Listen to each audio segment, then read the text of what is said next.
안녕하세요. 우리 주변에는 참 어려운 분들이 많습니다. 특히 요즘은 경기가 어려워 경제적으로 어려움을 겪는 분, 또 튀르기의 터키와 시리아 지진으로 인해 도움이 정말 절실히 필요한 안타까운 소식들도 저희가 듣고 있습니다. 이번 주 우리는 이 땅 위에서 하나님의 일을 관리하는 자들이기 때문에 가난한 자, 어려운 자들을 돕는 것은 우리에게 맡겨진 의무이며 예수님의 모본을 따르며 계명을 순종하는 것임을 함께 배우고 순종하기로 결심하는 시간이 되길 바라겠습니다. 제7과 지극히 작은 자 하나에게. 안녕하세요. 안녕하십니까. 예, 오늘은 7번째 시간으로 우리 모든 성도님들과 교과 공부를 시작하게 됐습니다. 예, 제목이 무엇이죠? 네, 지극히 작은 자 하나에게. 예, 지극히 작은 자 하나에게. 영어로 보면 우리가 생각하기에 중요하지 않다고 생각하는 사람, 이것을 지극히 작은 자 하나라고 보시면 되겠습니다. 그래서 우리가 생각하기에 쉽게 무시하거나 무관심할 수 있는 사람이죠. 저기 지극히 작은 자 하나. 이런 지극히 작은 자 하나를 예수님은 어떻게 하셨나요? 그림을 보시는 것처럼. 불쌍히 여기시고 돌보시네요. 예. 그래서 오늘 우리에게도 예수님이 이런 사람들을 불쌍히고 국민을 여기셨던 것처럼 우리에게도 청지기 직분에서 이 세상을 살아가면서 그렇게 하라고 말씀하시는 것이죠. 그래서 오늘 우리 한번 다 같이 기억절을 우리 보도록 하겠습니다. 그때의 임금이 그 오른편에 있는 자들에게 이르시되 내 아버지께 복 받을 자들이여 나와 창세로부터 너희를 위하여 예비된 나라를 상속받으라.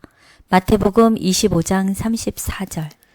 예, 이 마태복음 25장에 있는 말씀은 심판 때 있을 일이죠. 그때라는 네. 것은 심판 때를 얘기하는 거죠. 심판 때에 우리가 그리스도 앞에 모일 텐데 그때 두 부류의 사람만 있게 된다는 거죠. 한 사람은 왼쪽에 있는 사람, 한쪽에는 오른쪽에 있는 사람. 그런데 왼쪽에 속할지 오른쪽에 속할지 우리들의 영원한 운명은 무엇에 따라 결정될 것이다. 과연 무엇에 따라서 우리 운명이 결정될까요?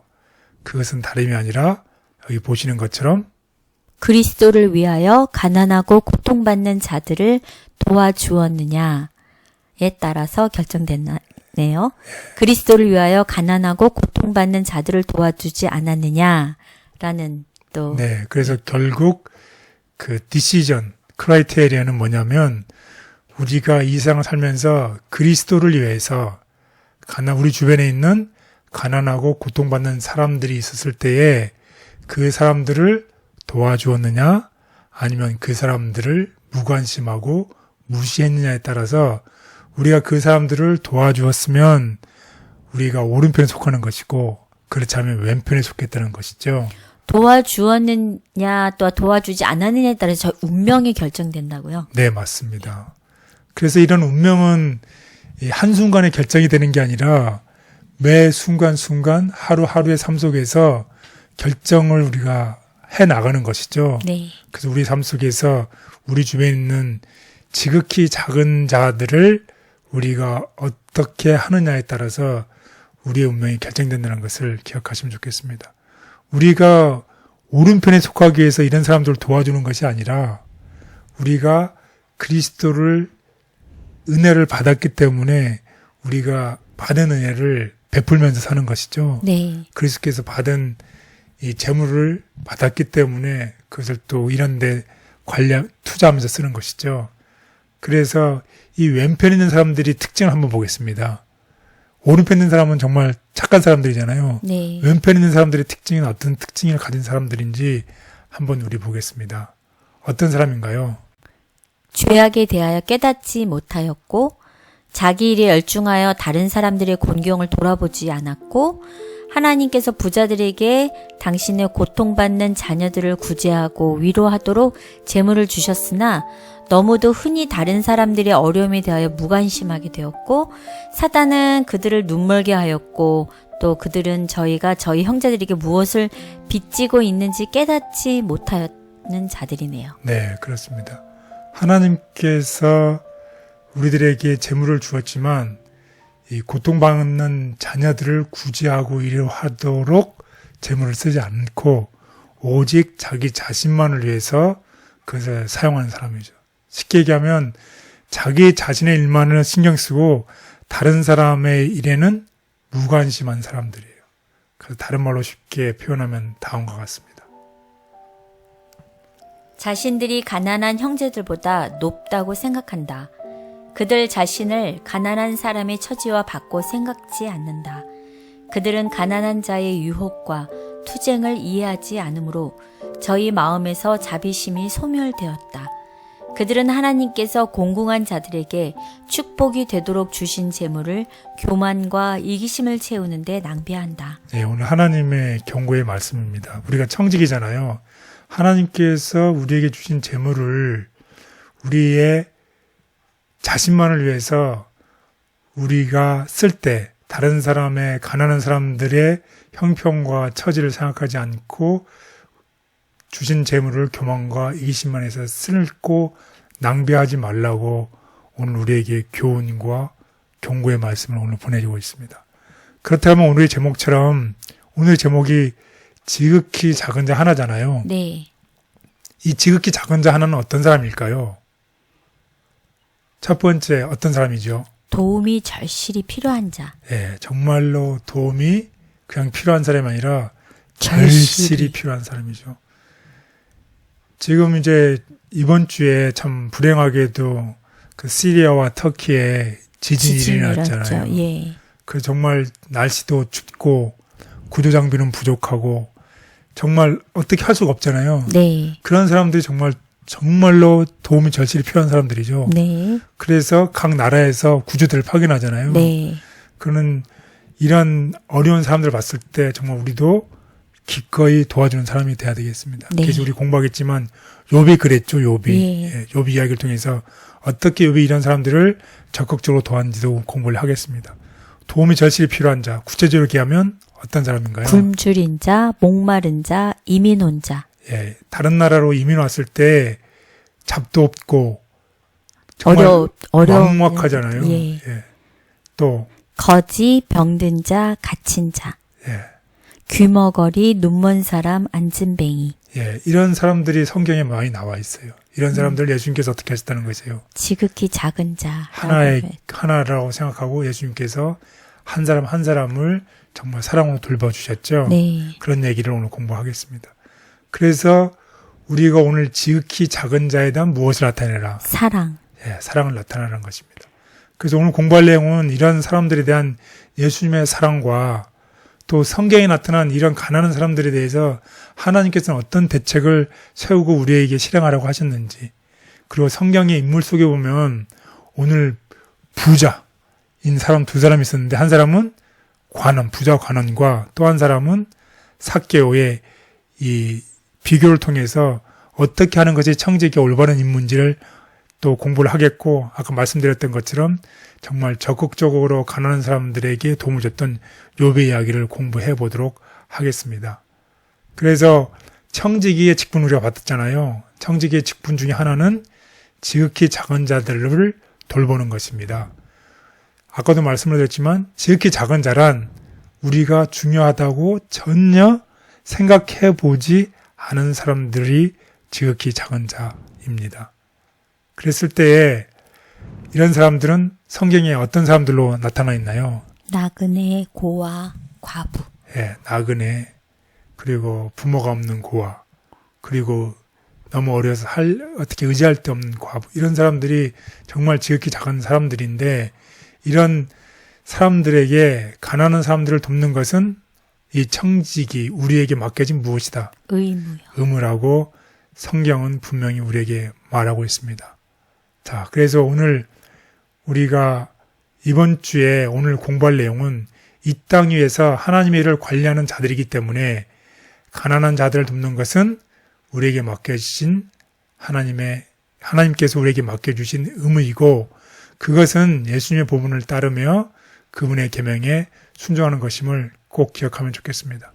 그래서 우리 지극히 작은 자 이런 사람들에게 우리 그리스도 사랑을 표현하는 우리 모두가 되기를 바라면서 다음과 같은 권면의 말씀을 읽고 시작하도록 하겠습니다. 생애 자체가 고통스런 투쟁이 되는 사람들이 많이 있다. 그들은 늘 부족을 느끼며 괴로워하고 불신을 나타낸다. 자신들에게는 감사할 것이 아무것도 없다고 생각한다. 계속 투쟁하는 고독한 많은 사람들에게 있어서 친절한 말과 동정의 표정과 감사의 표시는 마치 목마른 사람에게 냉수 한 그릇과 같을 것이다. 동정의 말 한마디, 친절한 행동 하나는 피곤한 어깨에 무겁게 지워져 있는 짐을 치워줄 것이다. 따라서 사심이 없는 모든 친절한 말과 행동은 잃어버린 인류를 위한 그리스도의 사랑의 표현이다. 네. 오늘 공부할 내용은 예수님의 생애와 사역, 특별히 지극히 작은 자들에 대한 예수님의 사역과 생애에 대해서 공부를 하겠고, 또 가난한 자들을 위해서 하나님께서 어떤 대책을 마련해 놓으셨는지, 그리고 이 성경에 나타난 이 젊은 부자 관원과 또 부자인 삭개오의 이야기, 그리고 욥의 이야기를 우리 공부를 하고 오늘 공부를 마치도록 하겠습니다.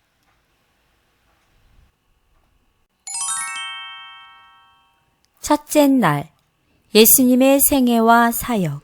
예수님의 생애와 사역, 가난한 자들에 대해서 예수님은 어떤 생애와 사역을 하셨는지 공부를 해보겠습니다. 예수님 당시에 이 가난한 사람들 항상 있었잖아요. 네. 그런데 가난한 사람들에 대한 이 사람들의 생각이 어떤 생각을 갖고 있었냐면, 이 사람들은 모든 계층의 사람들로부터 무시를 당했어요. 세리 같은, 그 당시 세리는 굉장히 부도덕한 사람이었잖아요. 세리뿐만 아니라 모든 사업하는 사람들, 심지어 모든 사람들에게까지 무시를 당했어요. 가난한 사람들은. 그 이유가 있었는데, 그 이유는 이 가난이라고 하면 하나님의 저주라고 사람들이 생각을 한 거예요. 그래서 저 사람이 가난하다 그러면 뭐라고 생각하는 거예요? 하나님한테 저주받았다고. 예, 그래서 무시를 당했습니다. 그래서 또 그 가난한 그 상태는 또 무엇의 결과를 생각한 것이에요? 죄의 결과라고 생각한 거지. 가난하게 태어난 것도 내가 태어나고 싶어서 그런 거 아니잖아요. 네. 그것도 억울한데 그것이 하나님의 저주라고 생각되었고, 그것이 또 죄의 심각한 결과라고 여김을 받았으니 얼마나 힘들었겠어요. 그래서 이런 생각으로 인해서 가난한 사람들과 그들의 불행한 형편에 대해서 사람들이 관심을 두겠습니까? 아니요. 안 두죠. 네. 그래서 우리가 그 당시에 사회상에 가난한 사람들을 바라보는 그 사회관이 잘못됐기 때문에 가난한 사람들은 여러모로 힘들었다는 거죠. 하지만 예수님께서는 어떻게 하셨어요? 이런 지극히 작은 이 가난한 사람들을 어떻게 하셨어요? 사랑하셨어요. 예, 사랑하셨어요. 그래서 그 사랑했던 그 예를 우리가 침례 요한을 통해서 우리 알아보겠습니다. 여러분은 다 아시겠지만 침례 요한은 예수님의 이 왔을 때의 그 길을 예비했던 선지자였잖아요. 네. 정말로 예수님에 대한 모든 것을 다 목격한 사람이 의회 감옥에 갇혔어요. 그 감옥에 갇혔을 때에 요한의 생각에는 감옥에 갇힌 나를 어떻게 하기를 원했을까요? 구원해 주기를 원했죠. 예. 근데 그런 일이 나지 않는 거예요. 그러니까 이 감옥 속에서 고민과 갈등 속에 생각을 해보는 겁니다. 분명히 하늘에서부터 이는 내가 사랑하는 아들이라는 음성을 침례 요한이 들었죠. 그래서 분명히 예수님이 메시아가 맞는데, 그리고 침례를 받을 때 베드로 같은 성령이 강림한 것도 목격을 했죠. 또 무엇까지 했어요? 예수님의 흠없는 그 순결성을 보았고, 또 요한이 구주 앞에 나갔을 때 예수님에게 임하였던 성령의 능력도 보았고, 또 성경의 예언들의 증언 등 이런 모든 것들이 분명히 나사렛 예수가 누구다, 약속된 메시아임에 틀림없다 라는 것을 늘 가지고 살았는데, 막상 감옥에 갇히게 되니 무슨 갈등이 나는 거예요. 자신이 갇힌 옥에서 유다 지파의 사자 예수 그리스도께서 압제자의 교만을 무너뜨리고 가난한 자들과 함께 자기가 구원하여 주실 것을 고대했는데, 이런 일이 일어날 것처럼 보입니까? 안 보입니까? 안 보여요. 깜깜하게. 깜깜합니다. 그래서 너무너무 이렇게 혼자 고민과 갈등 속에 있다가 무슨 생각을 하게 되냐면 자기의 두 제자를 누구에게 보냅니까? 예수 그리스도에게 보내요. 무슨 질문을 가지고? 정말 당신이 내가 지금까지 길을 예비했고 우리가 기다렸던 메시아가 맞습니까? 라고 질문하기 위해서 예수님한테 보내요. 그때에 이 예수님께서 이들의 두 제자의 방문을 받고서 이 메시아가 해야 될 일들이 있어요. 그 일들을 보여줍니다. 그 하루 동안에. 그 하루 동안 일들을 보여주고 본 일을 가서 너희 선생님인 침례 요한에게 전하라고 했길래요. 과연 그 하루 동안에 무슨 일들을 봤는지 우리 한번 다 같이 보도록 하겠습니다. 맹인들은 군중을 뚫고 길을 더듬으면서 왔으며 온갖 종류의 병을 앓은 자들이 어떤 자는 스스로 길을 재촉하며 혹은 저희 친구들에게 운반되어 예수님 앞으로 열심히 나아오고 있었다. 능력 있으신 치료자의 음성이 귀머거리와 귀를 뚫었다. 한마디의 말씀, 그분의 손의 한 번의 접촉이 맹인의 눈을 뜨게 하여 일광과 자연의 경치와 친구들의 얼굴과 구원자 예수님의 얼굴을 볼 수 있게 하였다. 예수님께서는 질병을 꾸짖었으며 열병을 쫓아내셨다. 그분의 음성이 죽어가는 자들의 귀에 들렸을 때에 그들은 건강과 활력을 가지고 일어났다. 귀신 들며 마비된 자들이 그분의 말씀에 순종하였을 때 광증이 그들을 떠나고 그들은 그분께 경배하였다. 예수께서는 그들의 질병을 치료하는 한편 백성들을 가르치셨다. 부정하다는 이유로 랍비들이 멀리하던 가난한 농부들과 노동자들이 그분 주위에 가까이 모였으며 예수께서는 그들에게 영원한 생명의 말씀을 하셨다. 그와 같이 요한의 제자들이 모든 것을 보고 듣는 동안에 그날은 저물어 갔다. 드디어 예수께서 그들을 부르시고 그들이 목격한 것을 가서 전하라고 명하면서 이렇게 덧붙이셨다. 누구든지 나를 인하여 실족하지 아니하는 자는 복이 있도다. 그분의 신성의 증거가 고통당하는 인류의 필요를 채워주는 가운데 나타났다. 그분의 영광은 우리와 같은 낮은 처지에까지 내려오신 그분의 겸비에서 나타났다. 네, 그렇습니다. 이 침례 요한이 그렇게 갈등하고 고민했을 때에 예수님께서는 아무 말씀도 하지 않으시고 성경에 기록된 메시아의 사명, 가난한 자에게 복음을 전하고 눈먼 자를 고치고 모든 사람들의 특히 작은 자에게 사랑을 베푸는 메시아의 사명을 손수 몸소 실천해서 보여주셨습니다. 그리고 가서 전하라고 얘기를 하지요. 그래서 우리도 이런 예수님처럼 우리가 힘들 때 이런 메시아의 사명을 기억하면 좋겠습니다. 그래서 이 메시아의 사명이 어떤 것인지 우리 한번 성경을 통해서 알아보도록 하겠습니다. 누가복음 4장 16절에서 19절. 예수께서 그 자라나신 곳 나사렛에 이르사 안식일에 늘 하시던 대로 회당에 들어가사 성경을 읽으시려고 서심해 선지자 이사야의 글을 들이거늘 책을 펴서 이렇게 기록된 데를 찾으시니 곧 주의 성령이 내게 임하셨으니 이는 가난한 자에게 복음을 전하게 하시려고 내게 기름을 부으시고 나를 보내사 포로된 자에게 자유를 눈먼 자에게 다시 보게 함을 전파하며 눌린 자를 자유롭게 하고 주의 은혜의 해를 전파하게 하려 하심이라 하였더라. 네, 그렇습니다. 이 글은 이사야 61장에 나온 글이죠. 이사야 61장의 메시아의 사명입니다. 여기 보면 분명하게 무엇이라고 전하고 있나요? 가난한 자에게 복음을, 그리고 포로된 자에게 자유를, 눈먼 자에게 다시 보게 함을 전파하고 눌린 자를 자유롭게 하며 주의 은혜를 선포하게 하려 하심이라. 그래서 이런 일들을 예수님께서 정말 여기 보면 지극히 작은 자들에게 하신 일들이잖아요. 정말 너무너무 가난하고 힘들고 어떻게 할 수 없는 그런 사람들에게 직접 사랑을 보여주신 예수님의 실천을 보여주셨다는 것입니다. 그래서 우리도 그리스도께서 가난한 자들을 돌보고 사랑하시는 자로서 선언하신 메시아 사명을 기억하면서 우리 모두도 이 땅에 살아가면서 청지기의 역할을 다하는 우리 모두가 되기를 간절히 바라겠습니다. 아멘. 가난을 하나님의 저주라고 생각했던 당시 유대인들과 달리 메시아로 이 땅에 오신 예수님께서는 가난한 자들을 위해 일하는 것이 자신의 사명이라고 말씀하셨다. 복음은 가난한 자에게도 전파돼야 가난한 자와 배우지 못한 자들은 돌보지 않아도 좋다는 생각을 아무도 가져서는 안 된다. 올바른 전도 방법은 어떤 의미에 있어서도 이런 자들을 배제하지 않을 것이다. 복음이 가난한 자에게 전파된 것은 그리스도께서 메시아가 되신 증거 중에 하나였다. 우리는 모든 계급의 사람들에게 이 시대를 위한 특별한 진리를 깨달을 수 있는 기회를 주기 위하여 연구해야 한다. 제가 처한 삶의 현실에만 몰두한 나머지 하나님께서 맡겨주신 중요한 사명을 잊고 살았습니다.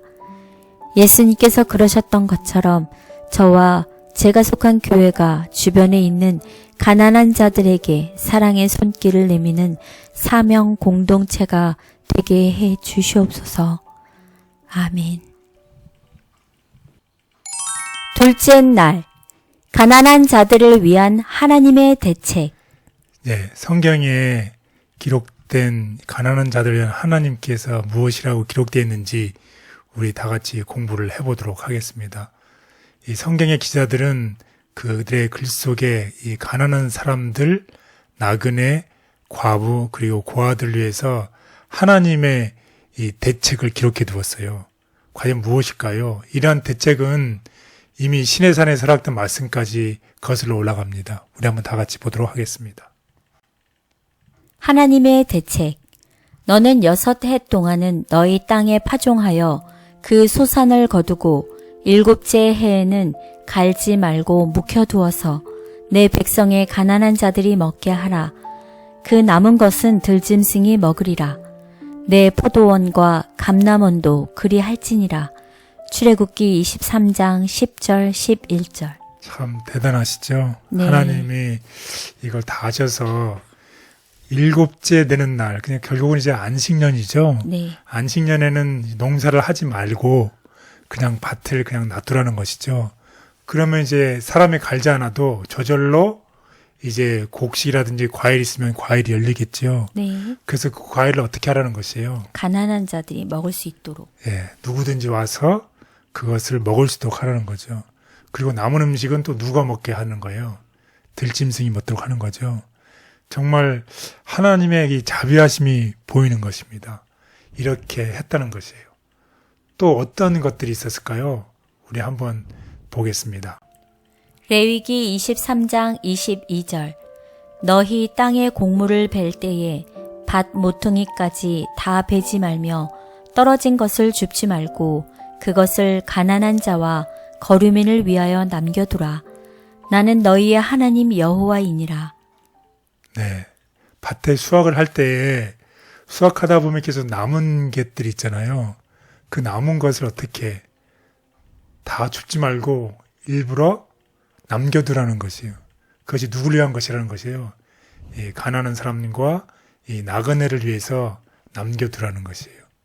그래서 우리가 성경에 보면 이 보아스와 이 롯의 이야기를 알죠. 네. 이 롯이 이방 여인이었지만 이 시어머니 때문에 이제 고국으로 돌아와서 시어머니를 복양하는데 어디 가서 일할 수 없어서 이 밭에 가서 떨어진 것을 줍잖아요. 그때 간 것이 보아스의 밭에 갔었죠. 네. 그래서 여러분이 다 아시는 것처럼 보아스와 결혼하게 되고 누굴 낳게 됩니까? 결국 오벳을 낳게 되고 오벳이 또 이새를 낳게 되고 이새가 이스라엘의 유명한 왕 누굴 낳습니까? 다윗. 다윗을 낳지요. 그래서 결국 이 이방 여인을 통해서 다윗이 태어나고 다윗의 가문을 통해서 우리가 기다리던 누가 태어나나요? 예수님이요. 예, 메시아이신 예수 그리스도가 태어나지요. 결국 하나님의 가난한 자와 나그네를 위해서 했던 그 정책 중에 한 사람, 결국 이 롯을 통해서 결국은 이 메시아가 태어나는 그런 일들이 일어나게 됩니다. 또 어떤 말씀이 있을까요? 우리 한번 보겠습니다. 신명기 15장 11절 땅에는 언제든지 가난한 자가 그치지 아니하겠으므로 내가 내게 명령하여 이르노니 너는 반드시 내 땅 안에 내 형제 중 곤란한 자와 궁핍한 자에게 내 손을 펼치니라. 네, 하나님의 말씀입니다. 우리 주변, 우리 속에는 항상 누가 있다는 것이에요. 가난한 사람들이 있기 때문에 그 곤란한 자, 궁핍한 자에게 항상 내 손을 펼칠지니라. 항상 도와주라는 얘기를 하고 있지요. 결국 이 세상을 살아가면서 강한 자가 약한 자를 돌봐야 되는 그런 세상이 원하시는 거죠. 우리가 청지기의 임무로서 우리에게 맡겨진 가난한 자와 궁핍한 자가 있으면 그들을 돌보라고 말씀하고 있습니다. 그럴 때에 약속이 있어요. 우리가 약속을 받기 위해서 하는 건 아니지만 하나님의 어려운 사람을 돕는 자들에게 대한 하나님의 또한 약속이 있습니다. 또 그 약속을 한번 보겠습니다. 성경에는 어려운 사람들 돕는 자들에 대한 약속이 기록되어 있는데 잠언에 보면 뭐라고 기록되어 있나요? 가난한 자를 구제하는 자는 궁핍하지 아니하려니와 왕이 가난한 자를 성실히 신원하면 그의 왕위가 영원히 견고하리라. 정말로 멋있는 약속이죠. 가난한 자를 구제하는 자는 결코 궁핍하지 않는다는 것이에요. 그리고 왕이 가난한 자를 성실히 신원하면 그 왕위가 영원히 견고하리라는 것입니다. 그리고 다윗은 또 이렇게 기록했어요. 가난한 자를 보살피는 자에게 복이 있으며 재앙의 날에 여호와께서 그를 건지시리로다. 시편 41편 1절. 예, 때로 사람들이 있기도 했지만 가난한 자들을 돕는 것은 고대 이스라엘에서 항상 매우 중요한 우선순위였다는 것이에요. 그래서 하나님께서 다시 한번 오늘 시간에 우리가 이 공부를 통해서 어려운 사람, 가난한 사람을 도우라고 하시고 또 그런 사람들에게 하나님께서 약속을 주셨습니다. 그래서 우리 모두 다 같이 하나님의 말씀에 순종해서 우리가 이 가난한 자를 늘 도와주고 구제하는 우리 모두가 되기를 바라겠습니다. 아멘.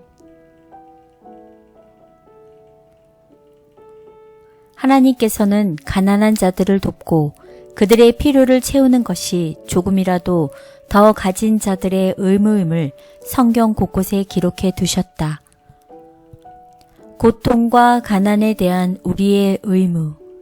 각 계층에 있는 고통당하는 자들과 가난한 자들은 우리의 이웃이다. 그러므로 그들의 필요를 깨닫게 될 때 가능한 한 그들을 구제해 주는 것이 우리의 의무이다. 이 비유, 선한 사마리아인의 비유의 원칙이 밝혀져 있으므로 그리스도를 따르는 자들이 그것을 실천하면 좋을 것이다. 먼저 어려움을 당하고 있는 자의 현실성 필요성을 채워주고 그들의 신체적 결핍과 고통을 구해주라. 세상은 갈수록 더 이기적으로 변해가고 그 속에 사는 저 또한 그렇게 살아가는 때가 많음을 인정합니다. 남에게 대접받고자 하는 대로 남을 대접하라고 하신 예수님의 가르침을 기억하며 나누는 삶을 살도록 노력하게 도와주시옵소서. 아멘. 셋째 날, 젊은 부자 관원. 네, 부자인데 젊은 사람이었어요. 그리고 지위가 또 관원이었죠. 이런 사람이 이 재물에 대해서 어떤 생각을 하고 있었는지 우리 한번 공부를 해보겠습니다. 그래서 우리 다 같이 성경 말씀을 다 같이 보겠습니다. 마태복음 19장 16절에서 22절. 어떤 사람이 주께 와서 이르되 선생님이여 내가 무슨 선한 일을 하여야 영생을 얻으리이까? 예수께서 이르시되 어찌하여 선한 일을 내게 묻느냐? 선한 이는 오직 한 분이시니라. 내가 생명에 들어가려면 계명들을 지키라. 이르되 어느 계명이오니까?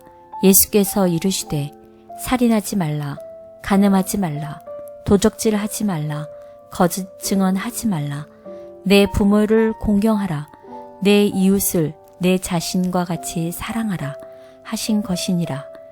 그 청년이 이르되 이 모든 것을 내가 지키었사온데 아직도 무엇이 부족하니이까? 예수께서 이르시되 내가 온전하고자 할진대 가서 내 소유를 팔아 가난한 자들에게 주라. 그리하면 하늘에서 보화가 내게 있으리라. 그리고 와서 나를 따르라 하시니 그 청년이 재물이 많으므로 이 말씀을 듣고 근심하며 가니라. 네. 이 첫 번째 절에 보면 이 사람이 주께 뭐 했어요? 주께, 와가지고 물어봤어요. 네, 주께 왔어요. 네. 그렇죠. 첫 번째 보면 어떤 사람이 주께 왔어요. 그때는 정말로 익사이트, 기쁨을 가지고 왔어요. 네. 그리고 마지막 절에 보면 이 청년이 어떻게 했어요? 갔죠. 예, 근심해가지고. 갔는데 어떻게 갔어요? 근심을 가지고. 예, 근심하면서 갔어요. 처음에 왔을 때는 굉장히 기쁨을 가지고 왔는데 떠날 때는 근심을 가지면서 떠나갔다는 것이에요. 별로 안 좋은 결말이죠. 네. 첫 번째가 근심하면서 왔어 갈 때 기쁨을 가지고 갔으면 정말 좋았을 텐데 네. 이 청년은 기쁨을 가지고서 왔는데 근심하며 갔어요. 참 이게 순서가 뒤바뀌었으면 참 좋았을 텐데 왜 그랬는지 우리 한번 공부를 해보도록 하겠습니다. 이 젊은 관원은 큰 부자였어요. 그리고 관원이었기 때문에 큰 책임 있는 지위에 있었습니다. 그리고 예수님께서 이 어린아이들을 어떻게 다루시는지에 대한 그 사랑을 보았습니다. 그래서 어린아이들을 영접하여 팔에 안으시는 것을 본 다음에 그의 마음은 구제에 대한 사랑으로 이렇게 막 불타올랐어요.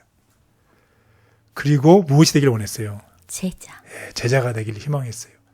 그래서 그리스도께서 길을 가실 때 매우 그 마음에 깊이 감동이 돼서 그분께 어떻게 했어요? 걸어간 게 아니라 달려갔어요. 그리고 발 앞에 엎드려서 그의 영혼과 모든 인간 영혼에게 매우 중대한 문제를 성실하고도 열렬하게 질문했어요. 그게 무슨 질문이었어요? 영생에 관한 질문이죠. 네. 영생에 관한 질문을 그의 발 앞에 달려가서 질문을 합니다. 선원 선생님이요, 내가 무엇을 해야 영생을 얻겠습니까? 모든 사람이 다 궁금해야 하는 거잖아요. 네. 알고 싶어 하는 것이고.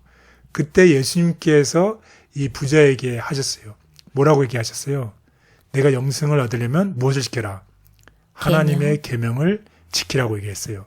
그에게 말씀하시고 이웃에 대한 사람의 의무를 보이는 몇 계명을 인용하셨죠. 근데 그의 대답은 정말로 당당했습니다. 무엇이라고 대답했나요?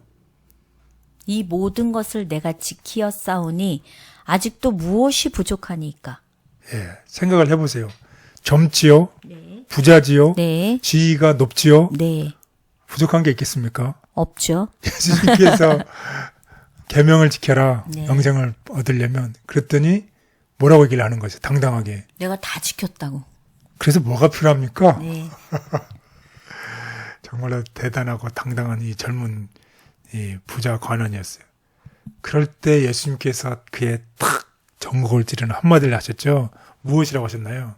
한 가지 부족한 것이 있으니 가서 내 있는 것을 다 팔아서 가난한 자들에게 주라. 그리하면 하늘에서 보화가 내게 있으리라고 말씀하셨습니다. 예, 이 젊은 부자에게 가장 연약한 부분인 내가 가진 재물을 어떻게 하라? 다 팔으라고요. 파는긴 파는데 뭐 어떻게 팔아요? 가난한 자들에게도 다 줘야 돼요. 파는데 절반만 팔아라? 다 팔으라고. 다 팔라고 그랬어요. 그리고 나를 쫓으라고 그랬어요. 예, 예수님께서 이렇게 말씀하신 이유가 있어요. 왜냐하면 예수님께서는 이 관원의 마음을 읽으셨습니다. 그에게 부족한 것이 한 가지밖에 없지만은 그것은 정말 대단히 중요한 것이었습니다. 영생과 재물을, 이 젊은 관원은 무엇을 원했어요? 영생을 원했잖아요. 영원한 삶. 예수님이 제가 돼서 영원한 삶을 원했는데, 영원한 삶을 위해서는 영원한 삶을 최우선이 돼야 되죠. 퍼스트 프라이어티가 되는데, 이 젊은 부자에게 퍼스트 프라이어티는 영생이 아니라 무엇이었다는 것이에요? 재물이었다는 것이에요. 그래서 그의 삶령 속에 하나님의 사랑을 필요함을 예수님께서는 아셨고, 이 부족이 보충되지 않으면 그에게는 치명적이 될 것이었는데, 그래서 그것이 이 온 성질이 이 청년을 불파하게 될 것임을 아셨습니다. 그래서 그는 하늘의 보화, 곧 영생을 원했지만 또 무엇도 원했어요? 재산. 이 세상의 삶의 만족도 원했어요. 우리가 재물과 하나님을 겸하여 둘 다 섬길 수 있습니까? 섬길 수 있으면 좋겠죠. 네. 근데 무엇이 우선순위가 돼야 되나요? 하늘, 보화. 예, 둘 중에 우선순위만을 가질 수밖에 없는 것이에요. 우선순위. 내가 이 세상의 보화를 원하든지 아니면 하나님의 영생을 원하든지. 그래서 두 개를 다 가질 수는 없습니다. 그래서 그는 이것을 알았어요. 내가 영생을 선택할 것인지 내가 가지고 있는 재물을 선택할 건지. 그래서 어떻게 해요? 근심하고 슬퍼했습니다. 그래서 그는 정말 영생을 원했지만 기꺼이 뭐하지는 않았다. 희생하진 않았죠. 예, 그래서 영생의 값이 너무 큰 것처럼 생각이 드는 거죠. 결국은 영생이 first priority, 우선순위가 아니라는 거죠. 그래서 재물이 많기 때문에 그는 슬퍼하면서 떠나가게 됐습니다. 참 이런 젊은 부자에게입니다. 예수님께서는 우리 모두에게 우리가 가진 모든 것을 다 팔아서 가난한 사람에게 주라고 말씀하지 않으신다는 것입니다. 무슨 말인지 아시죠? 여러분 모두에게 여러분이 가진 모든 돈을 다 팔아서 가난한 사람들에게 주라고 모든 사람에게 말씀하지 않으신다는 것이에요. 그 말씀은 지금 누구에게만 해당된다는 말이에요. 부자 관원이요? 왜? 그 부자 관원은 우선순위가 재물이었기 때문이에요. 여러분이 삶 속에 재물이 우선순위면 하나님께서 예수님께서 그런 말을 할지 모르겠지만 여러분이 삶 속에 재물이 여러분의 삶의 우선순위가 아니면 예수님께서 그런 말씀을 하지 않으신다는 것이. 그 예가 이 다음에 공부할 삭개오를 통해서 공부를 하겠습니다. 그래서 여러분 너무 걱정하지 마십시오. 여러분이 그렇게 재물이 많은 것도 아니고 네. 저도 재물이 많은 것도 아닌데 또 우리 시청자님들 중에서도 재물이 많으신 분들 계셔서 걱정이 많으실 것도 될 것 같아요. 이 젊은이에게 돈은 무엇이었냐면 우상이었어요. 우선순위였어요. 우리 아까 소대도 봤잖아요. 왼쪽에 있는 사람과 오른쪽에 있는 사람인데 차이점을 보았죠. 네. 예. 비록 예수님 말씀이 가혹하게 들릴 수 있었겠지만 예수님께서 그렇게 하는 것이 이 청년의 구원에 대한 유일한 희망이라는 것이었어요. 그래서 예수님께서 이 청년을 사랑하셨기 때문에 이런 말씀을 하셨던 것입니다. 그리고 많은 부자들이 정말 이 부자들이 돈을 최우선으로 생각하는 부자를 지금 말씀하는 겁니다. 네. 내가 가진 돈을 통해서 내가 사회 환원하고 내가 공헌하고 내가 다른 사람을 도움으로 행복을 느끼는 그런 부자가 아니라 네.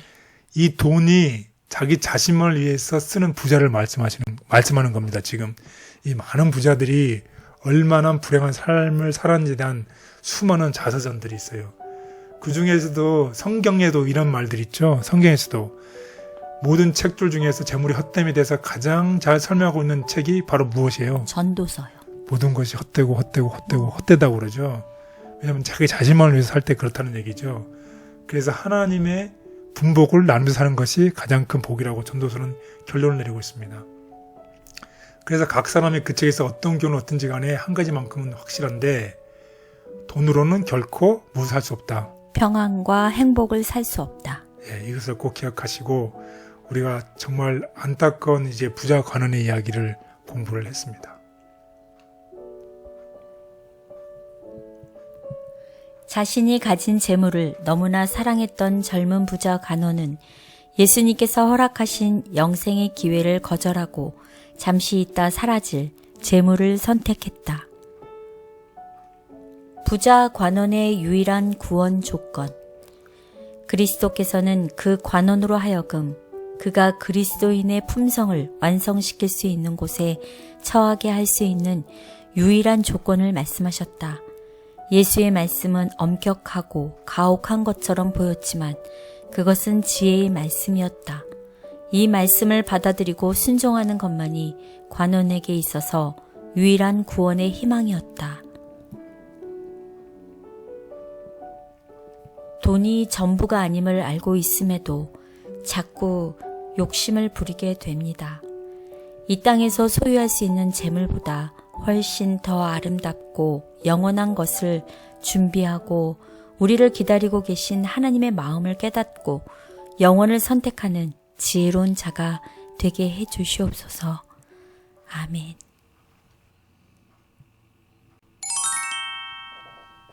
넷째 날, 삭개오. 네, 넷째 날 삭개오입니다. 이 삭개오도 굉장한 부자였었죠. 그래서 우리 앞에서 봤던 이제 부자 관원과 삭개오에 대해서 우리 무엇이 비슷하고 무엇이 다른 점인지 한번 보도록 하겠습니다. 이 젊은 이 부자 관원과 삭개오의 비슷한 점. 첫 번째는 무엇일까요? 둘 다 부자. 예, 둘 다 부자였어요. 굉장한 재력을 가진 부자였었죠. 그리고 두 번째로는 둘 다 예수님을 만나기를 원함. 예, 그래서 젊은 부자는 뛰어갔다고 그랬죠. 네. 예, 삭개오는 키가 작아서 나무에 올라가서 네. 예, 예수님을 보기를 적극적으로 예수를 만나기를 원했어요. 그 만나기를 원하는 이유는 둘 다 무엇 때문이었나요? 영생을 갈망함.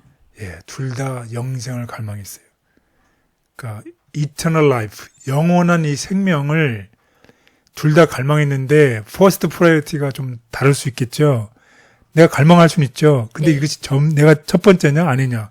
그래서 이 차이점을 한번 보겠습니다. 젊은 부자 관원과 삭개오의 차이점. 첫 번째, 예수님은 이 젊은 관원에게 뭐라고 했어요, 아까? 가난한 사람들에게 재물을 다 나눠주라고요. 예, 전부 팔아서 다 나눠주라고 그랬죠. 네. 삭개오에게는 뭐라고 얘기를 했나요? 안 했어요. 삭개오가 자발적으로, voluntarily 예수님께 뭐라고 하냐면, 저는 저의 절반을 팔아서 가난한 사람들에게 나눠주겠습니다. 라고 네. 제안했어요. 오히려 다르지요. 삭개오가 더 어려운 결정을 먼저 했네요. 그러니까 삭개오는 저절로 감사하는 마음으로 자기의 재산의 절반을 팔아서 가난한 사람들에게 나눠주고 자기가 잘못한 일이 있으면 4배를 보상하겠다고 이렇게 얘기를 했어요. 그리고 두 번째 다른 점입니다. 부자 관원은 전부를 팔으라고 했으니 어떻게 했어요? 시험에도 힘들었죠. 예, 그래서 그는 모든 것을 포기해야만 했어요. 하지만 삭개오는 그의 재산의 절반을 기부했어요. 한 사람은 하나님 예수님께서 모든 것을 팔아라 그러니까 모든 것을 포기했고, 하지만 삭개오는 절반을 기부하는 것이요. 다르죠, 관점이. 네. 내가 절반을 포기하는 것도 아니야, 하는 것이 아니. 기부하는 거냐. 예, 기부하는 거지요. 네. 내가 기부한다는 건 내가 좋아서 한다는 것이죠. 포기는 절망이 있는 것 같고 예, 기부는 기쁨이 있는 것 같아요. 순종. 예, 맞습니다. 이런 차이점이 있습니다. 같은 부자지만 다른 것이죠. 그리고 세 번째로는 젊은 부자는 그래서 예수님을 어떻게 했어요? 거부했어요. 예, 예수님께서 하신 명령을 거부했어요. 그리고 삭개오는 자기가 재산의 절반을 기부하면서 예수님을 기쁜 마음으로 영접했습니다. 그래서 예수님은 젊은 부자가 돈에 대한 욕심 때문에 슬퍼했고 또 젊은 부자는 근심하면서 예수님을 떠나갔지만 예수님은 삭개오가 예수님을 영접하고 구원받았기 때문에 기뻐했습니다. 같은 부자라도 이렇게 다른 것이에요. 한 사람은 부자지만 그의 돈이 우상이 되었고 우선순위가 되었기 때문에 예수님을 거부하고 슬픔 때문에 근심하면서 예수님을 떠나갔지만 삭개오는 무엇이 우선순위였어요? 예수님과의 릴레이션십, 예수님에 대한 사랑, 예수님에 대한 영접이 또 영생이 우선순위였어요. 그러니까 재산의 절반을 기꺼이 자기가 기부하는 것입니다. 이런 차이점이 있습니다. 그래서 아까 제가 말씀드렸지만 모든 사람에게 여러분의 모든 재산을 팔아서 네. 나눠주라고 얘기하지 않습니다. 그래서 젊은 법관의 경우는 예수님께서 먼저 모든 것을 나눠주라고 구체적으로 말씀해 주셨습니다. 그렇지 않으면 그 재물이 어떻게 할 것이기 때문에 그를 망쳐버리게 될 것이기 때문입니다. 하지만 삭개오는 부자였지만 조심할 필요가 있었지만 삭개오는 자기 자신과 재물과의 관계를 올바르게 정립한 청직이었습니다. 그래서 우리에게도 오늘 우리가 배워야 할 기호는 우리가 재물과 우리의 관계를 또 재물과 하나님과의 관계에서 재물을 어떤 관점에서 바라볼 것이냐는 것이에요. 이것이 나를 위해서 주어진 것이냐, 나만을 위해 쓰는 것이냐, 아니면 하나님께서 나에게 맡겨주신 청지의 관리로서 주신 것이냐에 따라서 그것을 어떻게 쓰느냐에 따라서 달라지는 것이죠. 그래서 오늘 삭개오 얘기를 통해서 우리가 삭개오처럼 현명한 청지기로서 살아가는 우리 모두가 되기를 간절히 바라겠습니다. 아멘.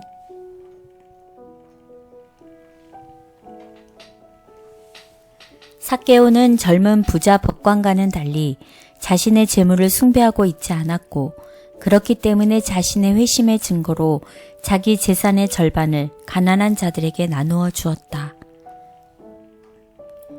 부자 청년 관원이 예수에게서 돌아설 때에 하나님의 나라에 들어가기가 얼마나 어려운지란 주의 말씀을 듣고 제자들은 놀랐었다. 그들은 서로 그런 중 누가 구원을 얻을 수 있는가 하며 놀라서 부르짖었었다. 이제 제자들은 무릇 사람의 할 수 없는 것을 하나님은 하실 수 있느니라 라는 그리스도의 말씀이 진실함을 입증하는 예증을 보았다. 제자들은 하나님의 은혜를 통하여 부자가 어떻게 하늘나라에 들어갈 수 있는지를 보았다. 부와 재물을 바라보는 저의 관점에 참된 회심이 있기를 바랍니다. 돈을 사랑하지 말고 있는 바를 족한 줄로 알라고 하신 하나님의 말씀을 가슴에 새기고 재물을 통해 하나님께 영광을 돌리며 덜 가진 자들에게 베풀며 살게 도와주시옵소서. 아멘.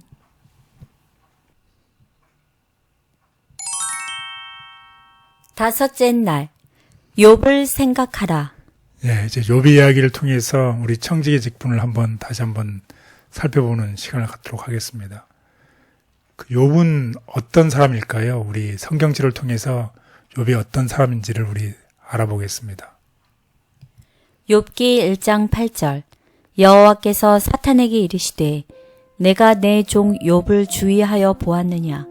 그와 같이 온전하고 정직하여 하나님을 경외하며 악에서 떠난 자는 세상에 없느니라. 예, 여기 성경지를 보면 욥은 어떤 사람이었나요? 온전하고 정직하여 하나님을 경외하고 악을 떠난 사람이었습니다.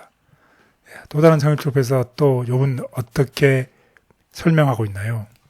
욥기 29장 12절에서 16절. 이는 부르짖는 빈민과 도와줄 자 없는 고아를 내가 건졌음이라. 망하게 된 자도 나를 위하여 복을 빌었으며 과부의 마음이 나로 말미암아 기뻐 노래하였느니라. 내가 의를 옷으로 삼아 입었으며 나의 정의는 겉옷과 모자 같았느니라. 나는 맹인의 눈도 되고 다리 저는 사람의 발도 되고 빈궁한 자의 아버지도 되며 내가 모르는 사람의 송사를 돌보아 주었으며. 예, 이 성경지를 통해서 욥은 어떤 사람이었나요? 정말 가난한 사람 도와주고 고아를 건져준 사람이었죠. 또 그뿐만 아니라 맹인의 눈도 되어주고 다리 저는 사람들의 발도 되어주고 빈궁한 사람들의 아버지도 되어주고 또 정말 내가 모르는 사람의 송사도 돌봐준 정말 완벽한 사람이었죠. 네. 정말 가난한 사람, 힘든 사람, 어려운 사람을 돌봐준 사람이었어요. 이 사람들이 자기를 찾아올 때까지 기다린 게 아니라 욥은 남루한 차림의 거지가 그에게 다가와서 도움을 요청할 때까지 기다리지 않고 도움이 필요한 자를 적극적으로 찾아 나서서 그들의 필요를 채워주었다는 것입니다. 적극적인 사람이었죠. 그래서 권면의 말씀은 다음과 같이 얘기를 하고 있습니다. 그들이 그들의 필요에 대하여 그대의 주의를 환기시키기까지 기다리지 말라. 욥처럼 행동하라. 알지 못했던 것을 그는 찾아내었다. 사정을 알아보기 위한 여행을 통해 필요한 것을 알아내고 그것을 가장 잘 충족시켜 줄 수 있는 길을 연구하라. 예, 참 저희들에게 각성을 시켜주는 말씀입니다. 그렇죠. 다른 사람의 필요를 올 때까지 기다리지 말고 우리가 나서서 필요가 무엇인지를 알아내고 도와주라는 적극적인 자세를 얘기하고 있습니다. 사실 우리가 지난주에 배웠던 것처럼 노아도 적극적인 삶을 살았던 사람이었죠. 그 당시에 있었던 홍수를 없었던 시절에 홍수를 예비하고 적극적으로 살았던 사람처럼 이 욥도 소극적인 것이 아니라 적극적으로 살았던 삶의 모습을 바라볼 수 있습니다. 그래서 우리가 하나님께서 우리에게 원하시는 사람의 모습은 소극적인 사람이 아니라 적극적인 사람. 예, 적극적인 청직이라는 것입니다. 그래서 근데 사실 보면 부자 가논도 삭개오도 적극적이었기 때문에 그렇죠. 예수님을 만난 거죠. 만난 거죠. 네. 자기가 키가 작기 때문에 올라갔잖아요. 나무 위로. 정말 적극적인 사람이었습니다. 그래서 욥은 주변의 요구사항을 파악하고 그에 따라 행동하는 능동적인 사람이었음을 기억하면 좋겠습니다. 따라서 우리 모두도 오늘 이 공부를 통해서 우리가 능동적이고 적극적인 청지기로서 우리 주변에 있는 사람들, 하나님께서 원하시는 일들을 하는 우리 모두가 되기를 간절히 바라겠습니다. 아멘. 하나님으로부터 최고의 찬사를 받았던 욥은 사탄의 시험이 있기 전부터 적극적으로 도움이 필요한 자들을 찾아내고 그들의 필요를 채워주던 의로운 사람이었다. 욥처럼 돕고 필요를 채워주라.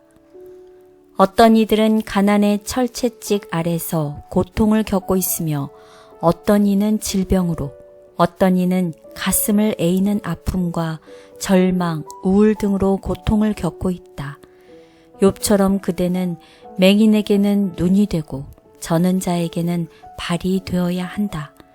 또한 그들에게 가장 필요로 되는 도움과 필요를 채워주기 위한 목적으로 그대가 알지 못하는 원인을 조사하고 그것을 발견해내야 한다. 자신이 가진 것을 가지고 적극적으로 도움이 필요한 자들을 도왔던 욥의 모습을 통해 오늘을 살아가는 그리스도인들의 삶의 모습이 어떠해야 할지를 깨닫습니다.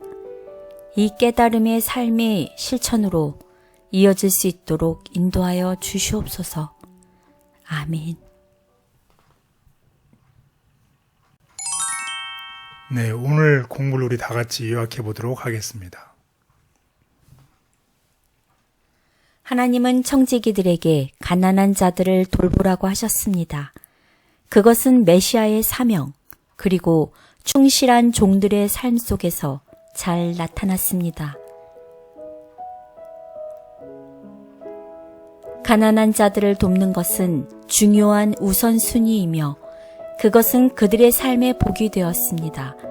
잠시 있다가 사라질 재물을 우상으로 삼기보다는 영원한 소망을 선택하고 가난한 이들을 도와야 합니다.